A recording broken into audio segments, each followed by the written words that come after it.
Hello everyone, my name is Mr. Miller and I am the language teacher at Tobermory High School, and I'm here to outline the course requirements for Stage 6 Japanese beginners. Now firstly, you may be wondering, why even choose a language? Where is the importance in this? Where is the relevance in this for me?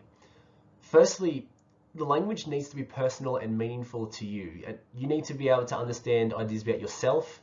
You need to be able to understand ideas about the people around you, including your family and your social life, and even just your future plans, your future endeavors such as work plans or holiday travels. All of those ideas and beliefs, you need to just understand them and apply them to this subject by translating them into a completely unique and diverse language. Now, to be eligible for this course, you were expected to have no knowledge of Japanese whatsoever. You were not expected to know how to introduce yourself, how to talk about the people around you, or basically even how to say the word hello. There is no expectation of you having any prior knowledge of Japanese at all to enroll in this course. Now, also by studying this language, or any foreign language for that matter of fact, is basically it's going to help you enhance your writing style in other areas such as English and geography, history, any areas that involve essay writing. Taking you back to kindergarten, starting from the basics of how to form coherent sentences, how to put ideas together, and then reflect on what you're currently doing in your own language. It is really going to help you boost those ideas for future tasks. Now, these are what are known as the four macro skills to learning a language. Now, firstly, speaking. Skills will be basically attained by the end of this course, in the sense that you will know how to spontaneously engage in any type of activity, whether it's an interview or just casually talking. We're going to build up those skills and help you understand how to maintain a conversation. Now, listening is very similar to speaking, in the sense that you need to understand what someone is saying to you and then re-deliver that content in an answer or a question, etc. Now, writing is one of the most challenging areas to learning any language, because you always need to look back and make sure that you have spelt things correctly, that the sentence is coherent. So, especially in this case, doing Japanese, which is a completely different alphabet, but it is a very enjoyable one that makes it feel very artistic, the way that you are writing. So we are going to do a lot of work on your writing to get you writing proficiently in Japanese language. Now, the final one, reading. Reading does link back to writing as well, in the sense that you need to understand how to basically identify specific symbols in Japanese, how to write, how to basically draw ideas out of text. So these are the four areas that you will be working on over the next 2 years to become proficient in Japanese language. Now, in studying a language, these are 5 points that are going to also be explored over the 2-year course. Firstly, immersion. Now, Japanese culture is a very broad and diverse culture, nothing like Western culture or Australian culture at all. So immersing yourself in the Japanese language, even if it's just having sushi every now and then, or even those of you that happen to watch anime, that is your immersion into that subject, which is going to be a great starter to this course.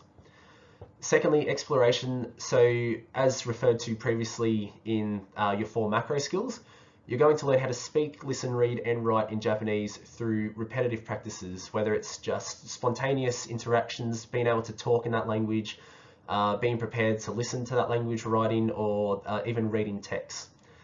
Now, challenge and learning are very interrelated, because whilst you are doing your studies, you're going to challenge yourself and reflect your comprehension repetitively.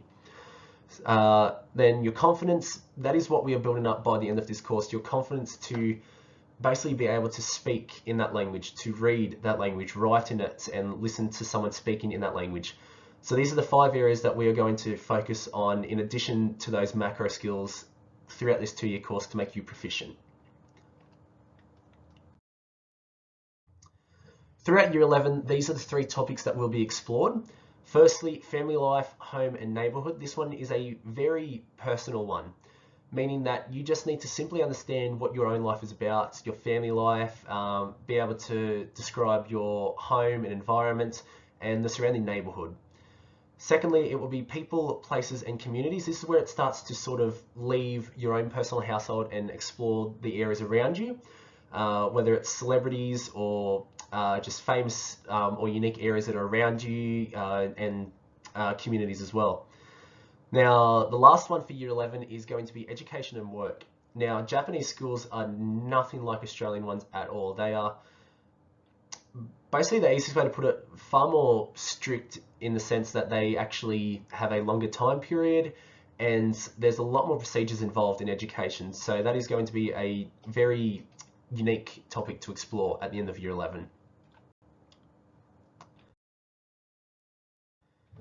Finally, your Year 12 topics during your studies, they are still personalized to you, but again, they start to sort of leave that personal environment. So firstly, friends, recreation, and pastimes. This is where you start to drift off into talking about other people. You're going away from talking about yourself and you're explaining their future aspirations, their ideas, the type of person they are, in addition to what you like to do or what they may happen to like to do in their free time, and then just favorite pastimes, things that you like to recall. Now, holidays, travel, and tourism. This is one that can sort of go both between past and future, depending on if you want to describe places where you have been, places that you're hoping to go, or that you really would like to go later on in life. So that is one that just helps you sort of get out of Australian concepts and look at places around the world, basically, things that you are hoping to do later in life. Now, the final one, future plans and aspirations. This is where it just really starts to look ahead in time in your lives. So whether it's going to be having a home, a family, moving across countries, just all of those types of things that you are hoping to do. And that is going to be the final topic for your Stage 6 studies of Japanese beginners.